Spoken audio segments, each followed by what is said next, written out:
Bienvenidos y bienvenidas a un nuevo episodio de Work and Coffee. Y en esta oportunidad, bueno, un lujo que me puedo dar a esta entrevistada.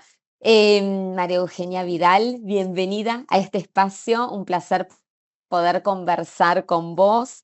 Así que, bueno, este espacio es todo tuyo. Si bien te voy a hacer preguntas, me gustaría en este inicio que en 30 segundos nos cuentes quién sos. Hoy soy directora de la Maestría de Políticas Públicas de ITBA. Soy la fundadora y CEO de MEP Consulting, mi consultora. Soy también presidenta de dos fundaciones, Pensar y Hacemos Argentina. Me encanta. Gracias por este espacio y justamente con este nuevo rol que estás tomando de consultoría, ¿en qué momento sentiste que era el momento de iniciar un proyecto y qué te impulsó a hacerlo? Me venía pasando en la política, mi principal motor de carrera y de crecimiento fue siempre, primero, sentir que podía ayudar a otros. Y en segundo lugar, sentir que lo que hacía me enseñaba todo el tiempo, el aprendizaje permanente. Y en la última etapa de mi carrera sentí que ya no estaba aprendiendo y ya no estaba ayudando tanto, ¿no? Tal vez fue el rol en el Congreso o la situación del pro poselección, pero sentí que agregaba poco valor y que me llevaba poco valor. Y eso me impulsó a repensarme, ¿no?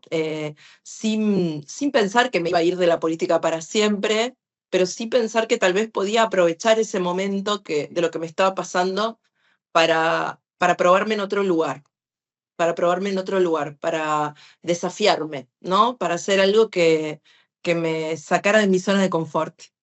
Así que bueno, después de 25 años de experiencia en el sector público, dije, ¿por qué no en el sector privado? Y así empecé en esta nueva etapa, hablando con headhunters, hablando con gente que había hecho mi mismo camino, que había salido, sobre todo mujeres que habían salido de lo público para pasar a lo privado, viendo cómo había sido esa experiencia, preguntándole a mucha gente que respetaba en el sector privado dónde creía que alguien como yo podía agregar valor, qué me faltaba aprender, esa era mi pregunta, ¿no? Todo el tiempo, bueno, ¿qué herramientas necesito que no tengo y para qué sirven las que tengo? Así que me pasé algunos meses haciendo eso, hasta que abandoné, en realidad terminé mi mandato como diputada en diciembre del año pasado. Y bueno, y empecé este proceso con la consultora. Primero proyecté no facturar los primeros 6 meses, bueno, todo el proceso de branding, de definición de servicios, de salir a vender, y la verdad es que me fue mucho mejor de lo que esperaba, porque ya para el mes de abril estaba facturando y además me llamaron de ITBA. Yo ya daba clases en varias universidades, pero me llamaron para ocupar este rol que me encanta porque es un rol de gestión universitaria, no solo de docencia. Así que muy desafiada, pero al mismo tiempo entusiasmada, ¿no? Por esta nueva etapa. Bien, creo que a lo largo de tu trayectoria, ya sea en el ámbito privado o público, has buscado salir de la zona cómoda, ¿no? De la famosa zona de confort. ¿Crees que es un patrón en tu vida buscar esa incomodidad para poder seguir creciendo, aprendiendo? ¿Se dio sin planificarlo? No, yo creo que es un patrón, ¿no? Mi equipo en la provincia de Buenos Aires decía siempre que cuando las cosas estaban tranquilas, yo buscaba cómo intranquilizarlas, ¿no? Como que a mí me gusta lo difícil, me gustan las batallas complejas, me gustan los desafíos, no me siento cómoda en la rutina. Y la verdad es que sí, lo que me desafió fue, bueno, a ver, si dicen que los políticos no pueden agregar valor en el sector privado, que no lo entienden, que no son eficientes, que no saben lo que significa pagar sueldos o pagar impuestos o montar una empresa, a ver si lo logro. Y me encantó ese Claro. desafío y lo estoy además atravesando no exenta de complejidad, porque esto no es Disney, no emprender es difícil en la Argentina, lograr posicionar una marca, y yo tenía una marca personal, pero ahora además tengo que convencer a mis clientes de que además de mi marca personal tengo mucho más valor para agregar a sus compañías. y bueno, mostrar que todo lo que construí durante esos 25 años en el sector público es muy valioso hoy para el sector privado. Totalmente. De hecho, hemos visto que pasa, a ver, a la inversa, nunca podemos conformar a nadie, ¿no? Quien viene del ámbito privado al público es criticado, quien va a la inversa es criticado, o sea, críticas hay siempre y creo que eso nos genera muchas veces la resiliencia que es tan clave en nuestra vida, ¿no? Como oportunidad de aprendizaje. Ahora, cuando una persona inicia una nueva etapa profesional, no necesariamente por venir de determinados ámbitos, sino que hoy las personas se reinventan hasta en carreras, obviamente por los cambios que se dan en el contexto, y uno en ese reinventarse, ¿sí? O en este nuevos inicios, que me encanta que haya nuevos inicios en cualquier época de nuestra vida, lleva experiencias, aprendizajes, forma de hacer las cosas. Y acá la pregunta es, ¿qué decidiste conservar de tu recorrido y qué sentiste que necesitabas aprender o hacer de una manera diferente? Bueno, sin duda, el networking y la agenda que construí durante 25 años en los roles en los que estuve es de un enorme valor para el sector privado y el conocimiento de muchos actores que toman decisiones y no solamente conocer a los actores, sino saber cómo piensan, cómo deciden, cuál es un marco de incentivos. Todo lo que hace a relacionamiento público es algo donde tengo mucho valor para agregar y donde a veces siento que no hay un lenguaje común, ¿no? Entre sector público y sector privado, como que a veces se hablan idiomas distintos y no se logran terminar de entender. Creo que ahí puedo ayudar mucho. También, por supuesto, y descubrí, digo, yo no lo sabía, nunca los había contado, pero no, a lo largo de tantos años, como más de 1.500 contactos relevantes en la Claro, Argentina y en el exterior. Bueno, que es algo que uno va como, cuando lo va haciendo no se da cuenta, pero es algo que es muy importante después. Luego, por supuesto, la gestión en escala, ¿no? Haber gobernado la ciudad y la provincia te da escala en la toma de decisiones, ¿no? No es lo mismo decidir un proyecto en pequeña escala que un proyecto con cientos de sucursales, con millones de clientes. Y eso la verdad es que me lo dio el ejercicio de la gestión pública y además con tiempos acotados, porque vos tenés que mostrar resultados en 4 años porque claro, en 4 años vuelven a decidir si te quedás o no en el puesto. Entonces no hay tiempo que perder, digamos, contra lo que muchos pueden pensar, sobre todo a partir de cosas que se ven en el poder legislativo. El poder ejecutivo en los gobiernos tiene que ser muy ejecutivo y tiene que ser muy totalmente. eficiente, porque se enfrenta a recursos escasos y tiene que mostrar resultados en poco tiempo a la ciudadanía para volver a ser votado. Entonces, esto de llevar adelante proyectos complejos, desafiantes, donde intervienen muchos intereses, actores. De hecho, hoy uno de los proyectos en los que estoy es el cambio en una compañía de un modelo de atención 100% físico a un modelo 100% digital. Y eso es un enorme desafío porque es una compañía que tiene mucha territorialidad, mucha presencia física y bueno, y mucha escala. Entonces, los proyectos en escala no se piensan ni se ejecutan igual que los proyectos más chicos. Luego, la experiencia en comunicación y sobre todo en gestión de crisis. Hay algo que le digo mucho a las empresas que a los políticos ya nos pasa hace muchos años y es el estar expuestos 24/7. Mm, La época de estar debajo del radar se terminó. Ya no hay claro, nadie que pueda estar debajo del radar con las redes sociales. Y hoy las empresas, las marcas, incluso los ejecutivos, los boards, están expuestos. Están totalmente. expuestos y sujetos a la opinión de otro. Entonces, antes parecía que solo la política estaba expuesta o los que integraban los medios estaban expuestos. Hoy también las compañías, y es importante que incorporen un lenguaje que le hable no solo a sus clientes, sino a toda la comunidad, para poder estar respaldados en los momentos de crisis, ¿no? Yo siempre digo que en la crisis uno cosecha lo que siembra. Y si sembró reputación, va a cosechar reputación. Y eso no es algo que se construya en la crisis, sino antes, No, antes. ¿no? Entonces ahí hay como mucho valor y de haber atravesado crisis muy difíciles, ¿no? Casi que me volví experta en eso desde la práctica. Creo que ahí hay mucho para sumar. Y luego toda mi experiencia en el mundo de lo social, ¿no? Yo vengo de lo social, de haber implementado proyectos con mucho impacto social en gran escala, y hoy, sobre todo en aquellas empresas que tienen que construir licencia social, porque operan sobre recursos que se agotan, ¿no? Ujú. Petroleras, mineras, donde tienen que legar algo a la comunidad más allá del pagar impuestos y generar trabajo y construir confianza y credibilidad. Creo que ahí hay mucho para hacer. Hay mucho para hacer a nivel comunitario y a nivel de inserción, más allá de lo que a veces las empresas hacen como el tradicional ESG, pero no alcanza con eso. Creo que hay como cuestiones ahí para desarrollar.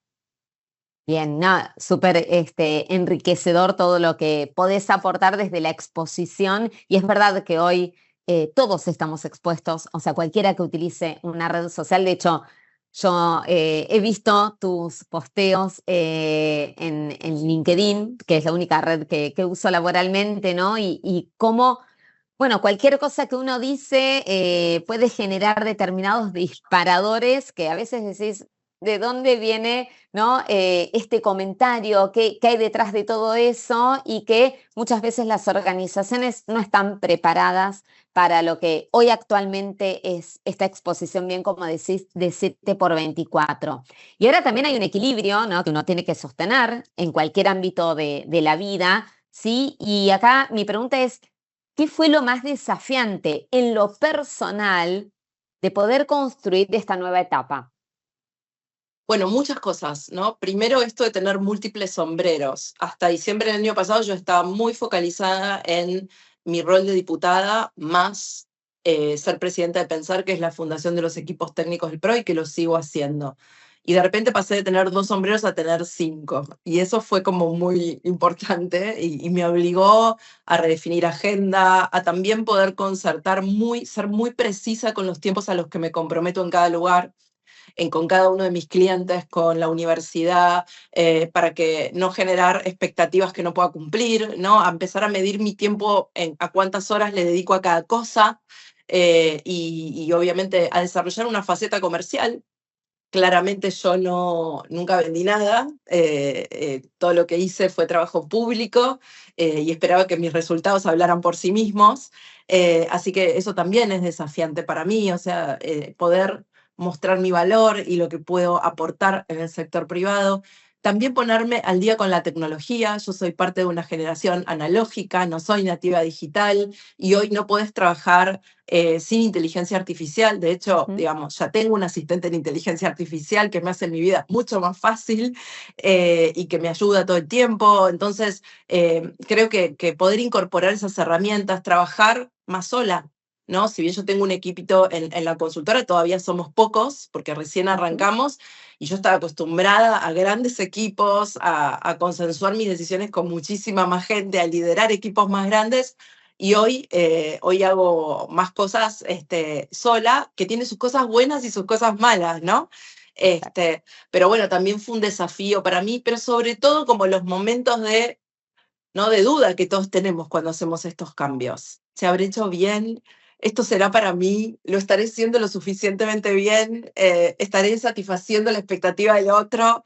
Que era un camino que yo ya había recorrido en política, ¿no? Donde yo ya había demostrado, donde Sí. yo ya había consolidado un lugar, y acá estoy armándome un lugar de nuevo. Y eso genera, como a toda persona, no importa qué hayas hecho antes, ¿no? Alguna vez un cliente me dijo, pero escúchame, te da inseguridad poder con esto y pudiste con otro, y me dio 2 o 3 ejemplos de la provincia. Le digo, sí, pero ese era el lugar donde yo siempre había estado, ¿no? Donde yo había crecido y me había desarrollado. Así que, pero bueno, a medida que voy haciendo, voy ganando confianza y me voy sintiendo más segura. Me encanta. Y acá, Mariula, también es esto, ¿no? Y acabas de mencionar de tener que demostrar. Hay varios factores por los cuales uno muchas veces tiene que demostrar, a veces es por el género, a veces es por la edad, a veces de dónde hemos salido, ¿no? Y en algún momento sentiste que tenías que volver a demostrar quién eras profesionalmente. Bueno, sin duda, hoy siento que con cada cliente que empiezo desde cero, que es un poco mentirosa esa frase, porque uno nunca empieza desde cero, empieza con todo lo que construyó y sabe de antemano, ¿no? pero bueno, es como tengo que demostrar. ¿No? Yo soy una persona Claro. como muy responsable, muy orientada a resultados, ¿no? Cada cosa quiero que tenga resultados tangibles, concretos, que se puedan medir. Y bueno, y en ese sentido me siento muy obligada a mostrar resultados concretos y a ser como muy seria en mi trabajo. Así que sí, supongo que cuando pase el tiempo y tenga una cartera de clientes más amplia y empiece como a consolidarme en el mercado y todo eso va a ir como bajando, pero hoy todavía me siento como en situación de mostrar que vale la pena y que tengo mucho valor para aportar. Claro, acá sería, durante mucho tiempo demostraste o construiste seguridad en un contexto que hoy es muy diferente, ¿no? Y ahí es, bueno, cómo poder desarrollar en otro ámbito esa seguridad, también vencer muchas veces inseguridades internas que aparecen, ¿no? El famoso síndrome del impostor, cuando tal vez desde afuera alguien tiene una mirada totalmente distinta, ¿no? Si pudiste con la provincia de Buenos Aires, ¿por qué no podrías con una organización? Sí, yo creo que también eso, más allá de la experiencia que cada uno tenga, tiene que ver con la propia personalidad, ¿no? Yo soy muy exigente conmigo misma siempre en todo y en todo quiero hacer todo perfecto, entonces creo que eso se me juega en cada espacio en el que estoy todo el tiempo, lo cual tiene cosas positivas, pero también tiene cosas negativas, pero yo creo que a medida y de hecho, si me hacías esta pregunta en diciembre, te hubiera dado una respuesta y te hubiera dicho, ay, todo me desafía, hoy me siento mucho más segura, mucho más plantada, y también me da mucha seguridad seguir estudiando. Eso es Qué algo, lindo. el contacto con la universidad, dar clases, seguir actualizándome y hacer pequeños cursos de tecnología, de temas específicos, porque la verdad es que todo, sector público y sector privado, enfrentamos una enorme incertidumbre y complejidad. Y la única manera de sentir que podés correr esa carrera es seguir estudiando. Así que eso también como que me siento que me suma herramientas todo el tiempo. Exacto. Y sí, para mí es, a ver, la era del aprendizaje continuo y creo que también estamos en el mejor momento de la historia para aprender. Nunca fue tan accesible, ¿no? La información para poder aprender y aprovecharla es un plus. Y ahí, combinando todo lo que estás haciendo actualmente, consultoría, educación, formación, acción social, ¿qué hilo conductor, sí, sentís que une todos esos proyectos y qué significa para vos generar impacto en esta etapa? Un gran aprendizaje que tuve en esta nueva etapa, yo durante muchos años, todos los años que estuve en lo público, sentía que mi único camino para lograr mi propósito, que era esto de ayudar, contribuir a mi país, ayudar a la gente a que viviera mejor, que el único lugar desde donde lo podía hacer era desde el Estado, o por lo menos el lugar donde mejor lo podía hacer, porque yo también había estado en la sociedad civil, pero el lugar donde mejor lo podía hacer era el Estado. Lo que me pasó en estos meses fue sentir que había muchas maneras de cumplir mi propósito. Entonces, cuando de repente hoy uno de mis clientes es una pyme que trabaja en logística para Vaca Muerta y que tiene el desafío de enfrentar una crisis de crecimiento. Y No. entonces tiene que redefinir su organización, su modelo de funcionamiento, tiene que definir si va a tener un CEO o no, si va a tener un board o no, para poder seguir creciendo y poder subirse a esa ola de vaca muerta que es una gran oportunidad, ¿no? Y de repente, cuando contribuyo a que tome mejores decisiones y a que mejore procesos y a que mejore su equipo, siento que estoy contribuyendo, aunque no esté en el sector público, ¿no? O cuando puedo ayudar a una empresa de energía a pensar en un proyecto de capacitación para la zona donde opera, ¿no? Y para que mucha gente que hoy no tiene las aptitudes y las habilidades que esa empresa requiere puedan tenerlas. Y cómo desarrollar ese programa para que sea sostenible en el tiempo y financiable y haga una diferencia. También siento que contribuyo. o cuando ayudo desde pensar en el PRO a formar equipos o a formar dirigentes que hoy tienen menos de 30 años y los conecto con universidades y los formamos, también siento que estoy ayudando a que mi país mejore. Entonces como que logré entender que no hay un solo camino para lograr el propósito, y mucho más en un mundo donde vamos a vivir 100 años. Tal Entonces cual. vamos a seguramente tener que trabajar, por lo menos en mi caso, hasta los 80 o los 90, si vivo 100, porque me encanta lo que hago y le pongo mucha pasión. Entonces es muy probable que tengamos muchos trabajos distintos Totalmente. y que no Sí, estemos en un solo sector, ¿no? Y sí. también porque me interesa mucho esto de que lo público y lo privado empiecen a dialogar y no sean ámbitos disociados, y sea mucho más frecuente, como sucede en otros países, que alguien que está en lo privado puede ir a lo público y agregar valor, y que alguien que está en lo público puede ir a lo privado. Totalmente, sí. Y esto de ocupar distintos roles, ¿no? Estar en educación, estar en empresas. Y ahí también, aparte, retroalimentamos todo, ¿no? Porque, bueno, como docente, estando en organizaciones, digo, le puedo aportar mucho valor a mis alumnos y a su vez a las empresas viendo lo que va egresando de las universidades. Es súper enriquecedor. Y es verdad, a ver, vamos a tener ya pronto, ¿no? Bueno, de hecho se dice que nació el ser humano que va a vivir más de 100 años y con bienestar. Entonces, yo no creo que las carreras que hemos elegido a los 18 años tal vez sigan existiendo, ¿no? Entonces, ahí la resiliencia nuestra de poder superar esas situaciones, y salir fortalecidos, aprender continuamente nos ayuda. Algo que me llamó la atención al seguirte y sobre todo, reitero, en LinkedIn, ¿no? Esto de te veo muy activa en redes sociales y también te veo respondiendo preguntas y comentarios de los usuarios en videos, por ejemplo. ¿Qué importancia tiene para vos la presencia en redes, ¿sí? En esta era de la digitalización y bueno, acá también a ver todo lo que implica nuestro pasado, nuestro presente, nuestro futuro, pero digamos, ese rol activo que tomás de responder ante ciertos comentarios o inquietudes, ¿cómo surgió? ¿Fue espontáneo? ¿Qué necesidad sentiste de hacerlo? De hecho, de La verdad mostrarte que le vulnerable. dedico un tiempo a eso, Sí, y le dedico un tiempo a eso porque creo, yo estoy en las 4 redes, estoy en X, estoy en Facebook, estoy en Instagram y estoy en LinkedIn, así que me llevo un tiempo, a veces total. fines de semana, pero la verdad es que lo hago y lo empecé a hacer mucho, esto de responder, porque las redes no son solamente un lugar donde podés compartir tu vida, la parte feliz generalmente, porque nadie comparte la parte difícil, o donde podés vender servicios, o donde podés contar tus éxitos profesionales, o te contactas con otros. La red también es un espacio de conexión, ¿no?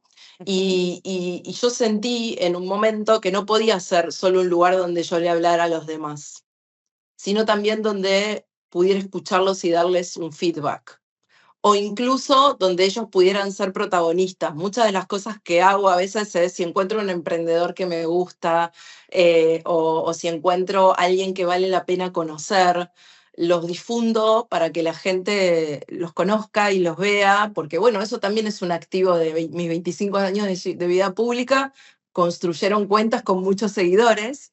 Y Sí. eso hace también que yo lo aproveche no solo en términos de mi carrera o de mis roles hoy, en el mundo privado, sino también para ayudar a otros, para exponer a otros y para responder preguntas, ¿no? Para que no Mm, sea solamente como yo posteo algo y aparece el hate o aparece el apoyo y ahí se queda, sino que puede haber un ida y vuelta. me A encanta. veces es un ida y vuelta más profundo, a veces es un ida y vuelta más picante, a veces es un ida y vuelta más enfocado a lo profesional, a veces desde lo personal porque me divierte. Puede ser distintas cosas, sigo siendo la misma yo, pero en situaciones distintas, ¿no? Y nada, me gusta hacerlo. mucha gente me lo agradece, ¿no? Me contestaste, me devolviste, yo pensé que no me ibas a ver, no, yo pensé que no. Y nada, y mientras lo pueda hacer, o si, ya te digo, esto de los emprendedores me encanta, cuando veo un emprendedor con talento, digo, bueno, yo te arrobo, que la gente te conozca, que te vaya a visitar, que puedas vender más. Sobre todo son mujeres, me gusta hacerlo. Bien, ahí la importancia, ¿no? De generar redes, ¿no? Y hablamos tanto de networking, pero que sea honesto, ¿no? Que sea llevado a la práctica. Quiero volver un poquito a tu rol de directora de maestría y cómo ves la nueva generación de alumnos que se aventuran en esta maestría que dirigís, qué características percibís a lo mejor distintas a cuando vos fuiste alumna. ¿Cómo ves este cambio generacional que se viene tan, para mí, bueno, con mucha transformación?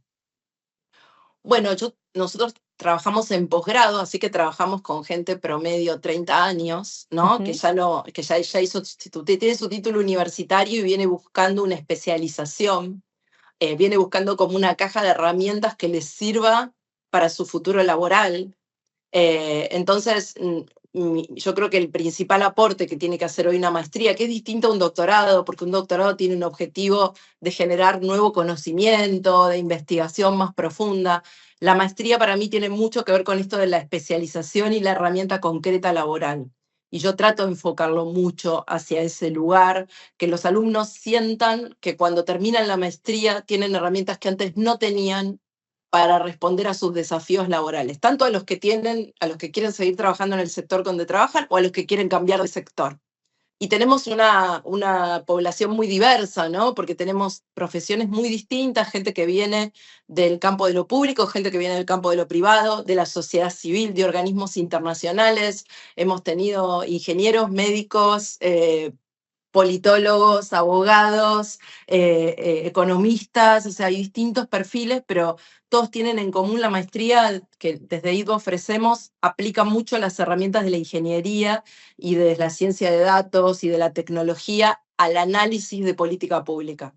Entonces, lo que nosotros intentamos es que esas herramientas tecnológicas y esas herramientas técnicas sirvan para tomar o construir evidencia para que se tomen mejores decisiones sobre lo público. Entonces, voy a poner un ejemplo. Si una gran compañía tiene que pedirle a un gobernador que desarrolle una cierta infraestructura para poder invertir en esa provincia, además de pedírselo porque hace su negocio, puede evaluar cómo esa infraestructura impacta en términos económicos, en términos sociales, en términos generales para esa provincia en los próximos 5, 10, 20 años, ¿no? Con nuestros análisis específicos. Y lo mismo para si un presidente o un gobernador tiene que tomar una decisión de qué obra hacer, de qué obra vial priorizar, ¿no? Bueno, cuál va a tener mayor impacto en el sistema productivo, cuál va a tener mayor impacto en el tránsito de las localidades pequeñas, poder modelizar las políticas públicas y ver qué impacto van a tener en su ejecución.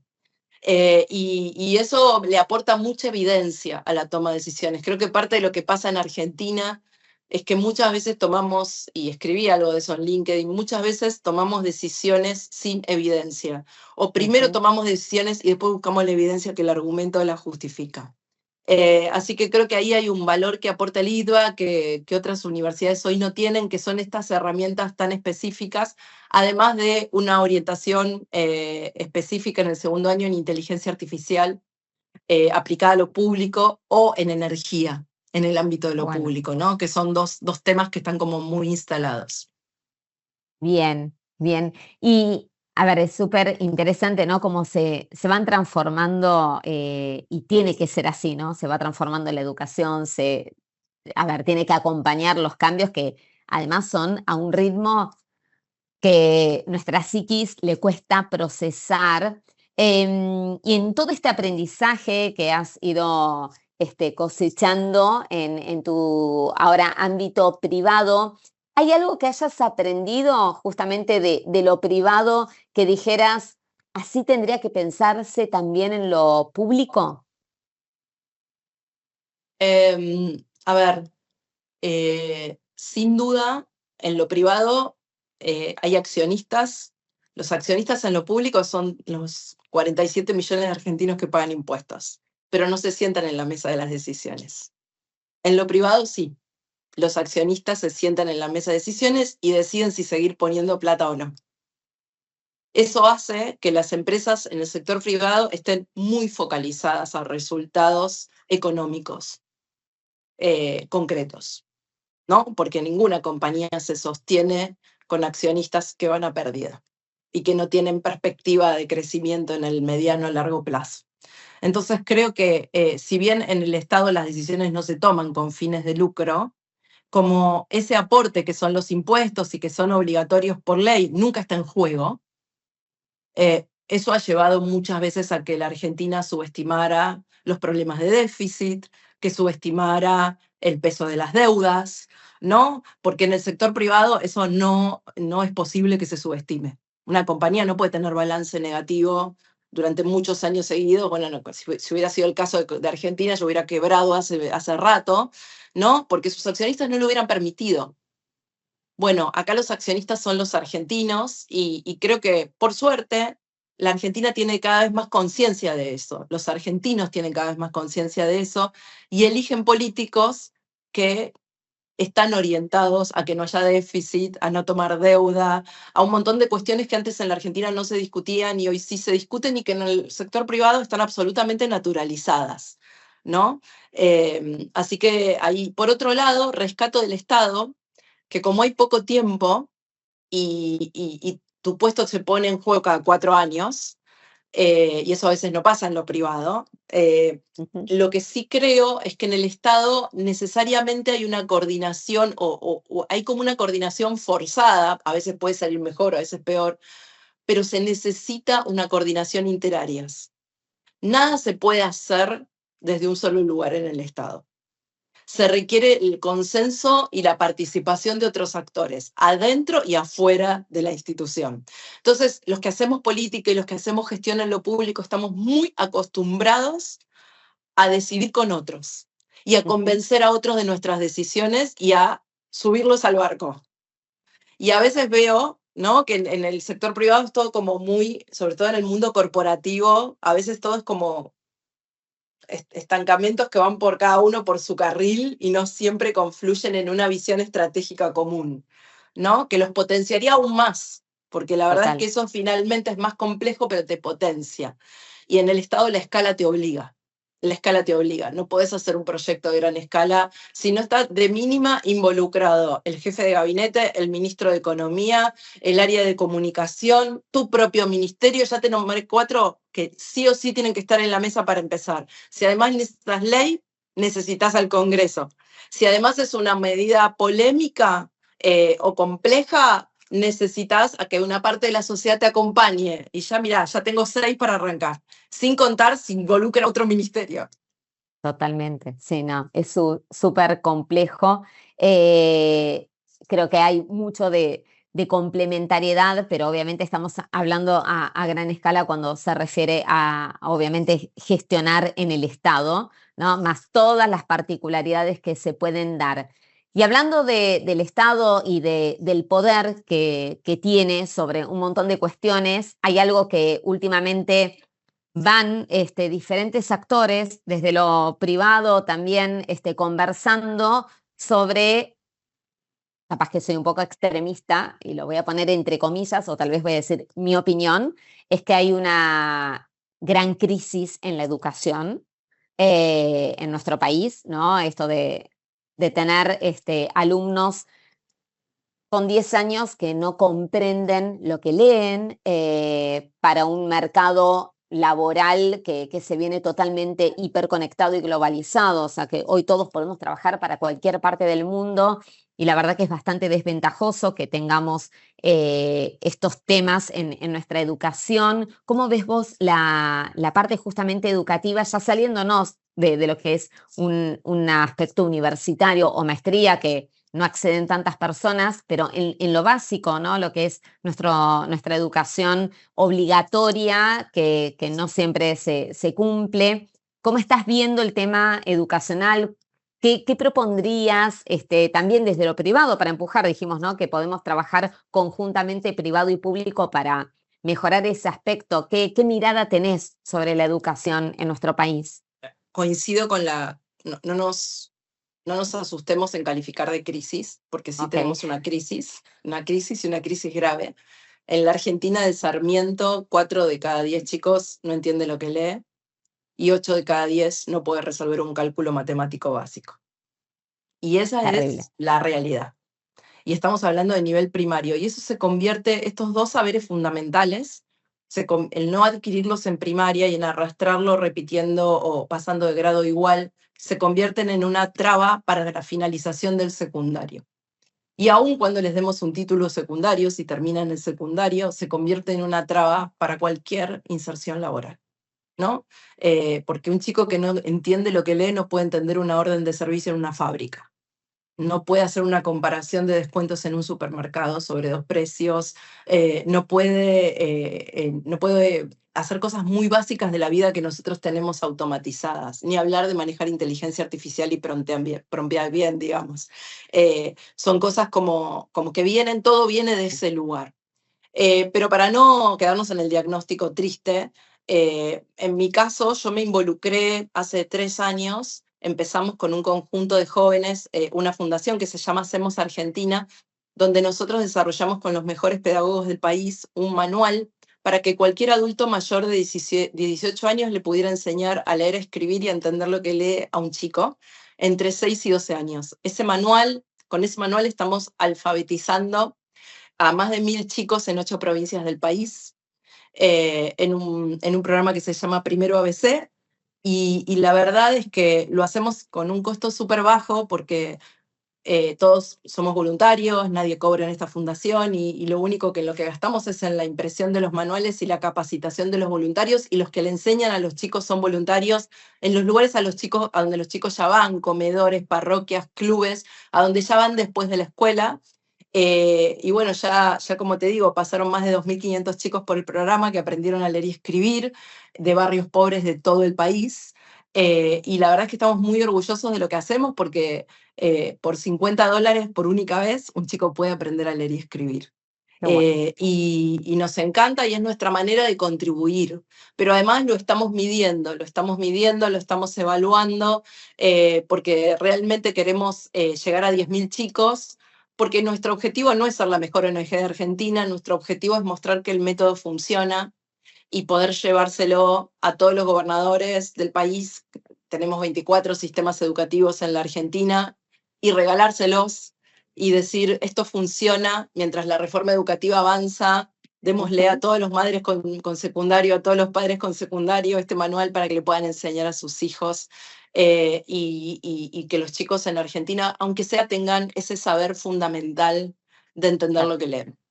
Exacto, sí. Yo muchas veces pregono, bueno, mi core es trabajar sobre la inteligencia emocional, ¿no? Así que la educación emocional me parece importantísima. La educación financiera me parece también que sería grandioso que la podamos tener desde muy pequeños, pero cuando voy a las estadísticas, y esto por eso te hacía la pregunta, ¿no? Donde no hay comprensión de texto, donde realmente es muy básico lo que falta, bueno, ir por lo otro ya sería un lujo, pero creo que no hay que perder la esperanza de poder lograrlo, así que bueno, ojalá más personas se puedan sumar a que nuestro país va a poder progresar, ¿no? Y va a poder crecer cuando justamente tengamos ese pensamiento crítico, el poder tomar decisiones de manera consciente, y seríamos, bueno, obviamente algo mucho más diferente y mejor a lo que somos. Y otra pregunta que te quería hacer antes de hacer el cierre es si pudieras hablar con Mario que estaba comenzando su carrera, ¿qué le dirías hoy? Uf, ¿qué le diría? Le diría muchas cosas. La primera es como algo esto, ¿no? Hay muchas maneras de cumplir con tu propósito, no te encasilles en un solo lugar. La segunda es, el camino es largo, disfruta más y exigite menos. La tercera es, el proceso es tan importante como el resultado. Hay cosas en las que vas a trabajar cuyo resultado no vas a ver, pero igual valió la pena, incluso aquellas donde fracases. Así que sí, le diría tantas cosas. Qué Le lindo. diría estudiar ciencia de datos, porque en Tal esa cual. época nadie sabía ni lo que era, que la Sí. vas a romper. Era como me decía mi papá, me decía, estudia en esa época, ¿no? Yo tengo 47 años, me decía, estudia inglés y computación era, inglés y Totalmente. computación, ¿no? Y yo decía, ¿qué me está diciendo? Pero sí, es verdad. Ahora con el Eh, diario del lunes, obviamente uno entiende diferente. Totalmente, pero más allá de todo lo que me diría, estoy muy satisfecha con el camino recorrido, pero sobre todo con el que sigo recorriendo. Qué lindo, qué lindo. ¿Hubieses hecho algo diferente? La verdad es que no, no, creo que todo tuvo un sentido, incluso aquello que hice mal, ¿no? No, para mí los mayores aprendizajes vienen de mis mayores fracasos. Total. Así que para mí el fracaso es parte de la experiencia. eh, y incluso más parte de la experiencia que el éxito. Generalmente el éxito Sí. te lleva a marearte o a equivocarte o a O en creerte algo que no no sos. reflexionamos, capaz que no nos Totalmente. En tomamos el el tiempo éxito a no hay decir, reflexión. ¿por qué me fue bien? Totalmente. En el éxito no hay reflexión, en el Sí, fracaso hay mucha. Así que no, no, yo soy como bastante, no te voy a decir fan del fracaso, pero yo lo tengo poco demonizado. bien. Porque a mí el fracaso siempre me ha hecho tomar después buenas decisiones. Es una gran oportunidad, como también de, a ver, recordamos sobre todo, y hablando de la docencia, que compartimos esta pasión, los docentes que más nos exigieron, ¿no? Los que más a lo mejor confiaron en nosotros y por eso nos llevaron a algún extremo que en ese momento no supimos entender. Y como digo, a veces se gana y a veces se aprende, ¿no? Poder desmitificar, ¿no? Que el error es fracaso. Y ahora llegamos al Ujú. momento del ping-pong.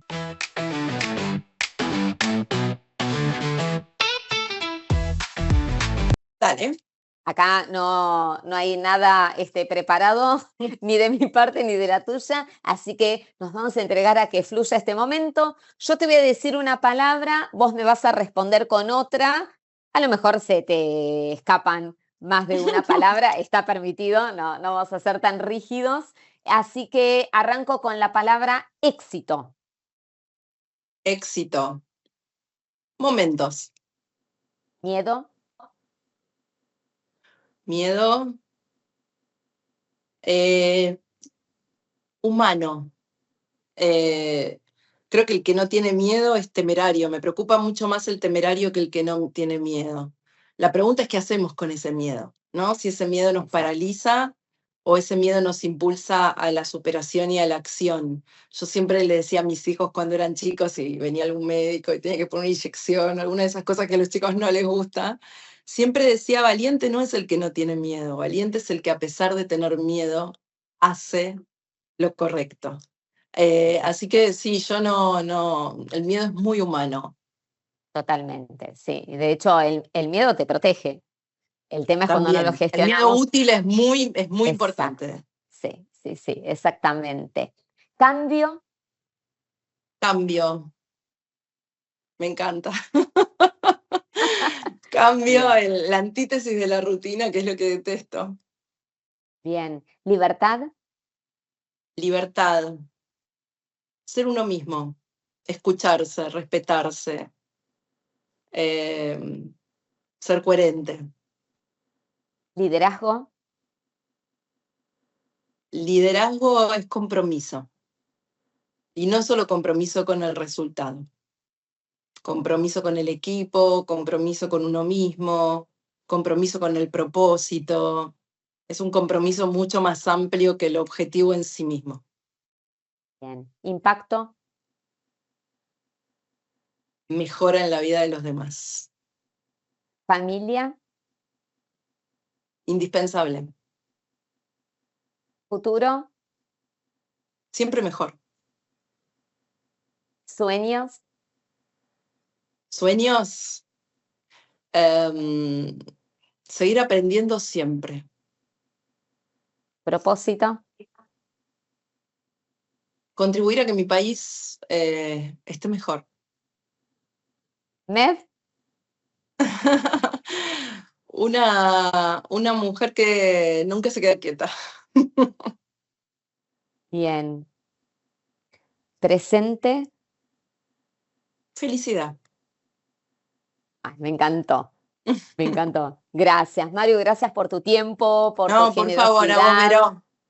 Un placer poder compartir este espacio, así que bueno, prontamente espero encontrarte en algún otro ámbito, así que muy agradecida a tu generosidad y a tu aporte también para muchas personas que están en el cambio y entender que hay muchos ejemplos y modelos que podemos tomar. Así que muy agradecida de tu tiempo, que es lo más sagrado que tenemos.